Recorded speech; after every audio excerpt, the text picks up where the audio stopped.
తెలుగు రాష్ట్రాల్లో media mafia అనేది ఒకటి ఉంటుంది. ఈ మీడియా మాఫియా ఎలా అంటే అలాగే తిమ్మిని బమ్మిని చేయగలరు. ఎన్టీ రామారావు మంచోడు అంటే మంచోడు, దేవుడు అంటే దేవుడు, దరిద్రుడు అంటే దరిద్రుడు అన్నటువంటి విధంగా ప్రొజెక్ట్ చేసుకొస్తుంది. ఒకసారి అర్జెంటుగా అమ్మాయిల పెచ్చోడు అవుతాడు, ఒకసారి అద్భుతమైనటువంటి దేవుడు అవుతాడు. వాళ్ళ ఇష్టం.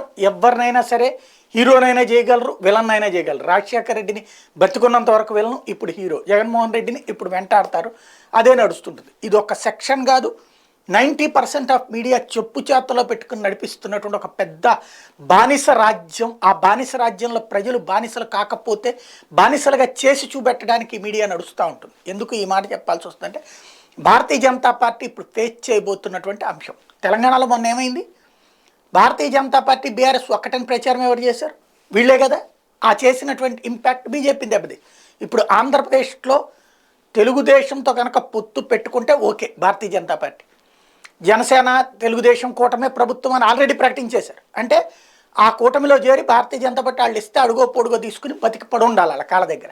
అలా పడుండకపోతే కనుక రేపు పొద్దున భారతీయ జనతా పార్టీ వైఎస్ఆర్ కాంగ్రెస్ పార్టీ కుమ్మక్కైపోయినాయి అన్నటువంటి అంశాన్ని జనంలోకి తీసుకెళ్ళడానికి ఆల్రెడీ కథనం ప్రారంభించేశారు.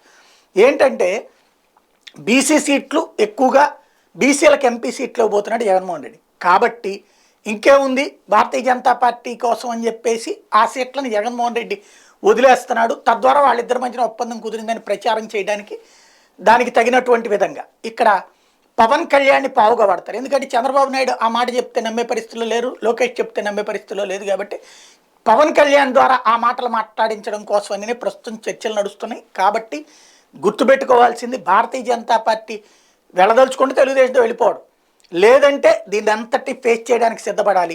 భయపడి లొంగుతుందా, లేకపోతే కనుక ఎదురు తిరిగి అంతకంటే దూకుడుగా వెళ్తుందా అనేది తేల్చుకోవాల్సిన టైం దగ్గరకు వచ్చింది.